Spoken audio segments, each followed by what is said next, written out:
Schofield here. Welcome to Recollections May Vary, a royal recap. I'm here with Kevin O'Sullivan. I know you've missed him. You've told us so in the comments of the political asylum with Kevin O'Sullivan.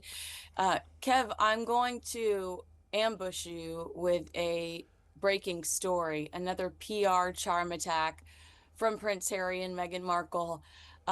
Prince Harry makes shocking confession as he and Meghan appear in new show. The prince has revealed that Space Mountain is a favorite.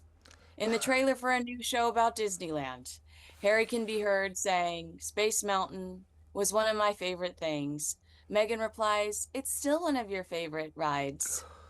Harry says, "Of course." Later in the trailer, which also features other famous names like Jamie Lee Curtis and Neil Patrick Harris, Harry says, "Prepare yourself. You're going to be blown away." This is an ABC News docu-series, and it's going to be released on Sunday. And it's just like celebrities sharing their favorite memories of Disneyland.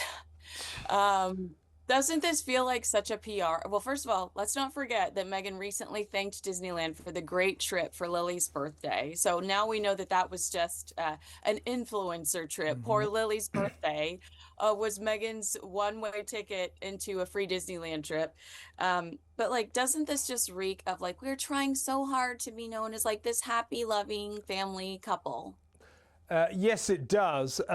It also reeks to me, suspiciously, of maybe this couple, now that the money's run out with Netflix, trying to switch to maybe the Disney Channel or ABC. Hulu. Yeah, we call that Hulu. Yeah, Hulu. A new source of income, potentially.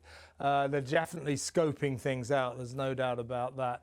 As for Harry loving Space Mountain to this day, I'm not surprised. How many times have we talked about this guy's arrested development, his kind of almost perpetual childhood? He's got an immaturity that is quite striking. So to hear him waxing lyrical about fairground rides, my favourite is Space Mountain, does not surprise me at all. Well, don't forget in July of 2019, Prince Harry live on a red carpet in front of the entire world, in front of Beyonce and Jay-Z, pitched Meghan's voiceover work to Disney's Bob Iger. So these two are shameless. Meghan has repeatedly compared herself to Disney princesses in interviews. She said she felt like Ariel when she didn't have a voice when she did the Oprah Winfrey interview. So they've been working this angle for a while now. Yeah. Well, yeah, I mean, they are definitely having a charm offensive, particularly Harry. They're trying to turn it around in terms of media coverage, in terms of positivity in the newspapers, on television channels, on radio stations. They're trying to turn it around. Harry's attempts to do this, I mean, you know, he was here for 4 days in London last week, then went off to Ukraine. And his attempts to ingratiate himself. I called it his Love Me Do royal tour, pretend royal tour. It's not a royal tour. It's really weird. What we've got here, basically, is a private citizen going on tours, visiting charities, going out to see soldiers. Very, very odd. I think it's just it's an unemployed dude who loves to smoke weed and surf. Yeah, That's the reality of what it's become. Yeah, exactly right. What I find sort of shocking, that this guy, Harry, he has no bandwidth. He is an incredibly shallow individual.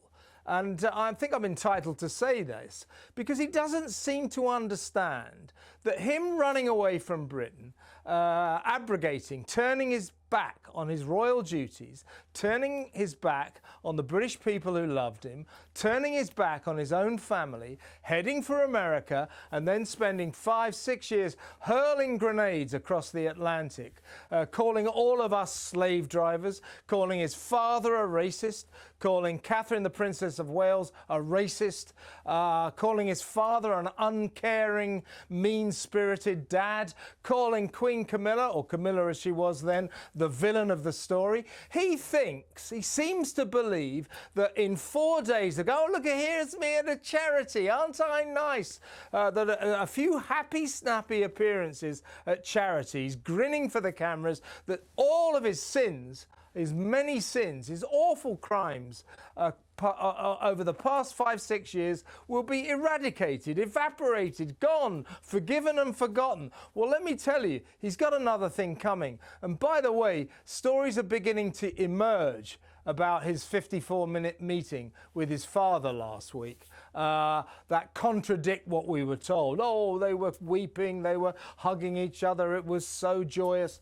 Not at all, so I'm told. Not at all. It was a very different picture. Do you know, Kinsey, by the way, do you know, so Clarence House, Charles's very splendid London residence, just up the road from Buckingham Palace.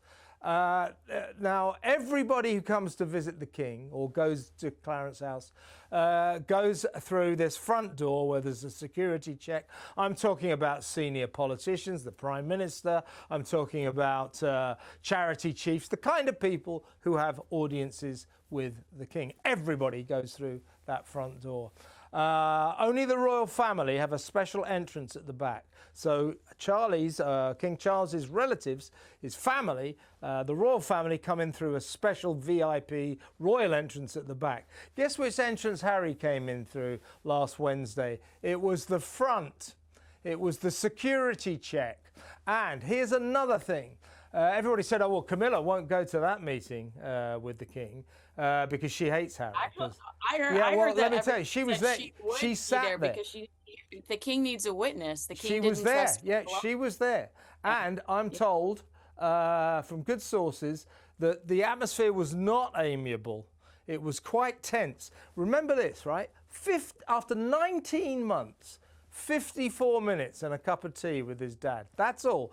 The meeting that the King had before that went on for well over an hour, and the meeting that he had after that also went on for well over an hour. But the meeting with his son, less than an hour. 54 minutes after 19 months. That tells you a story. So all this, oh, it's the beginning of the end of the feud, it's the reunion, tears, loving, oh, thank God. I don't think so. I don't think so. And I reckon Harry was in there trying to reopen the Bank of Dad. Well, you've jumped a little ahead of the rundown. I know I have, sorry. So pump the brakes. When it comes to Harry and Meghan's PR pursuits, it's clear to me that I know Harry spent some time in the UK. I think it's less about impressing the people of the UK and more about Americans seeing his proximity to his father and that being financially beneficial to him. Yeah. And when I see them in this Disney special talking about how fun this theme park is, again, I feel like they're trying to attract a very specific audience. And that's just everyday Americans that might buy $9 jam. Who are these people?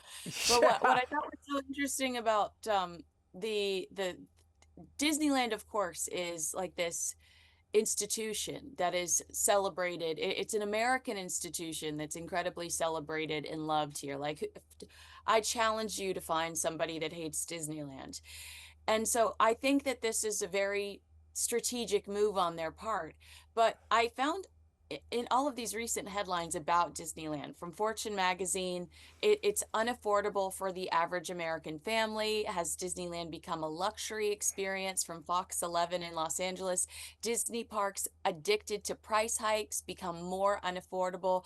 Newsweek, has Disney World become too expensive? New York Post, Disney theme parks addicted to price hikes as visits become unaffordable for the middle class. I think that this is just such a great reflection of Harry and Meghan dropping the ball. Like and it's NFL season, so I guess I can throw that one back into my vocabulary. But Harry and Meghan dropping the ball PR wise, I don't think that this makes them seem relatable. I think it makes them seem like, oh yeah, sure, I wish I could go to Disney. And Meghan thanking Disneyland for a great day on Instagram, that alludes to the fact that they got it for free $99. Are people going to resent seeing these two people glowing about how much they love a theme park that costs $7,000 plus for a family of 4, realistically?